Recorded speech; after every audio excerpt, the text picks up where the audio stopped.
সব ছেলেরাই তার খালাতো বোনের উপর ক্রাশ খায়, আমিও ক্রাশ খাইছি আমার খালাতো বোনের উপরে। খালাতো বোন আমাদের বাসায় বেড়াইতে আইছে, আমি বললাম খালাতো বোন আমি তো তোরে অনেক ভালোবাসি, তুই না করিস না প্লিজ। তখন খালাতো বোন কইলো আরে ধর তোর মতো কত ছেলে আমার পিছনে ঘোরে, তোর কোনো টাইম নেই, যা ভাগ। আমি বললাম যে শোন বিশ্বাস কর খালাতো বোন, তুই ছাড়া আমার কেউ নাই, তোর ছাড়া আমি বাঁচতে পারবো না। তখন খালাতো বোন বললো সত্যি কি? আমি বললাম যে হ্যাঁ সত্যি খালাতো বোন।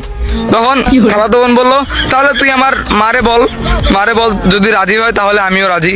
আমি বললাম ঠিক আছে। তারপর খালারে গিয়ে কইলাম খালা আপনার মেয়েরে আমি অনেক ভালোবাসি, যেহেতু আমার খালাতো বোন হন, মনে করেন যে খালাতো বোন যদি হয়, আমি যদি বিয়ে করি সে তো আর বাইরে যেতেছে না, আমার কাছেই থাকতেছে, আর আপনারও তো অনেকটা উপকার হবে যদি আপনার মেয়ে সবসময় আপনার চোখে চোখেই থাকে, কি বলেন? তখন আন্টি বললো হ্যাঁ ঠিক আছে বাবা তোর সাথেই বিয়ে দিব, যা।